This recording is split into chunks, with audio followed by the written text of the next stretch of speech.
সকাল সকাল ঘুম দিয়ে উঠতে দেখি মাই সবজি খুচুরি আনছে। মাই কইছে হকালে খাইতে আয়, খিচুড়ি নাকি ঠান্ডা হয়ে যাইবে।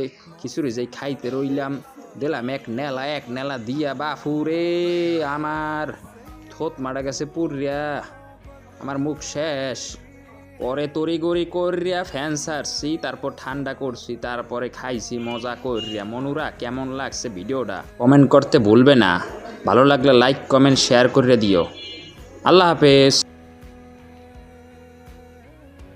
সকাল সকাল ঘুম দিয়ে উঠতে দেখি মাই সবজি খুচুরি আনছে। মাই কইছে হকালে খাইতে আয়, খিচুড়ি নাকি ঠান্ডা হয়ে যাইবে। খিচুড়ি যাই খাইতে রইলাম, দিলাম এক নেলা দিয়া বাফুরে আমার থোত মারা গেছে পুরিয়া, আমার মুখ শেষ। পরে তড়িগড়ি করিয়া ফ্যান সারছি, তারপর ঠান্ডা করছি, তারপরে খাইছি মজা করিয়া। মনুরা কেমন লাগছে ভিডিওটা কমেন্ট করতে ভুলবে না, ভালো লাগলে লাইক কমেন্ট শেয়ার করে দিও। আল্লাহ হাফেজ।